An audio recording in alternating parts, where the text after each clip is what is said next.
नमस्कार बंधुगण आज वीडियो रे आमे प्रतिदिन घरे करुवा ठाकुरंकर पूजार किसी नियम विषय जाना वीडियोटी को शेष जाए देखते भल लगे सब्सक्राइब करदे। नंबर 1 सकाळ भगवान को पूजा सर्वदा स्नान पर शुद्ध एवं खुशी मन सहित करवा उचित। नंबर 2 सबुबले शुद्ध एवं पवित्र आसन उपर बसी पूजा करवा उचित। नंबर 3 घरे पितल मूर्ति थिले ठाकुर को बास जल पंचामृत किंबा गंगा जल प्रत्येक दिन स्नान कराइबा उचित। जदि ठाकुर फटो घरे पूजा होउछंती ताहाले गंगा जल को दुब और फूल छींची ठाकुर को स्नान कराइबा उचित। नंबर 4 सकाळ खाली पेटरे भगवान को पूजा करवा उचित एवं भगवान को पूजा एक निर्दिष्ट समय करवा उचित। नंबर 5 भोर 5टारू सकाळ 8टा भितर घर ठाकुर पूजा सारीदेवा कथा एवं दिन 12टा एवं राति 12टा पर ठाकुर पूजा करवा उचित नुहे। जदि 12टा पूर्व ठाकुर पूजा करनथिबे ताहाले दिन 12टा पर ठाकुर पूजा करा जाए नाही। दिन 12टा पर ठाकुर विश्राम समय होइथाय। नंबर 6 सर्वदा भगवान को मुह पूर्व उत्तर किंबा उत्तर पूर्व आड़ को मुहाइबा उचित। पूजा करबा बेले आमर पीठी केबे भी भगवान को आड़ को न रहिबा उचित। नंबर 7 तंबा पात्र रे चंदन रखिबा उचित नुहे एवं पतला चंदन ठाकुर को लगाइबा उचित नुहे। नंबर 8 भगवान को पई दीप जलाइबा समय रे दीप तले अल्प अरुआ चाउल रखिकी दीप जलाइले ठाकुर प्रसन्न होइतांती। पूजा समय रे दीप लिभिबा भल नुहे। जदि भूल रे दीप लिभि जाए तेबे आपण माने क्षमा प्रार्थना करी पुणी दीप लगाई पारिबे। नंबर 9 प्रतिदिन ठाकुर पूजा करने आगु प्रथमे मुख्य द्वार रे कलश बसई पूजा करने उचित। तापर ठाकुर पूजा करने उचित। प्रथमे सकाळु सूर्य पूजा तापर माँ वृंदावती पूजा शेष घर ठाकुर पूजा करने उचित।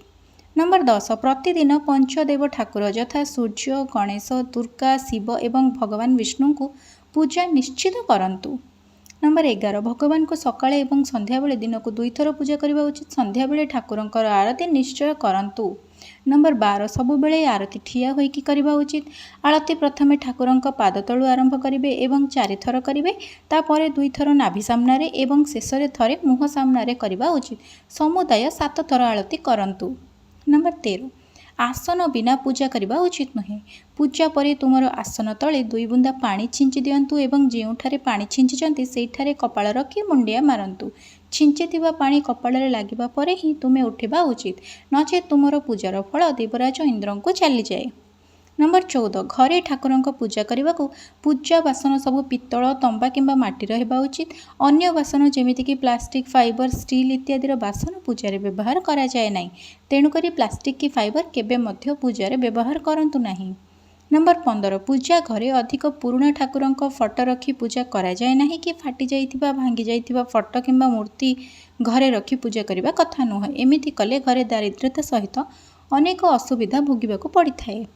नंबर 16 भगवान हेउछंती उपचार प्रिय। पूजा करबा पई 64 उपचार 36 उपचार 24 उपचार 18 उपचार 16 उपचार 10 उपचार एवं 5 उपचार विधि रे पूजा करा जाए।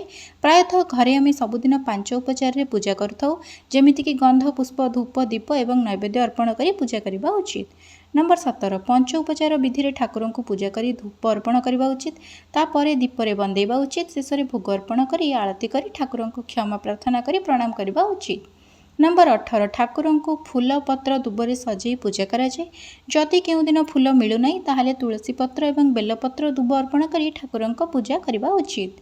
नंबर 19 घरु नकारात्मक शक्ति प्रवेश न करबा पई मुख्य द्वार रे पंचमुखी हनुमान को पूजा करबा सहित स्वस्तिक चिन्ह आंकिबा उचित। स्वस्तिक चिन्ह हलदीर चंदन रे किंबा सिंदूर रे आंकिबा बहुत भल होइथाय। नंबर 20 पूजा घरे गोटे दक्षिणावर्ती शंख एवं आउ गोटे फुंकिबा शंख को पूजा करा जाए।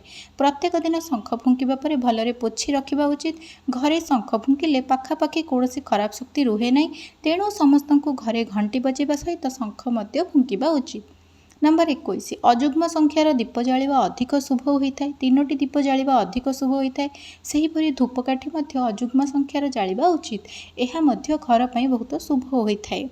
नंबर 22 पूजा कला बेले मंत्र उच्चारण करी ठाकुर को पूजा करबा उचित। किछि नहेले मध्य गायत्री मंत्र समस्त को सकाळु सकाळु उच्चारण करी पूजा करबा बहुत भल होइथाय।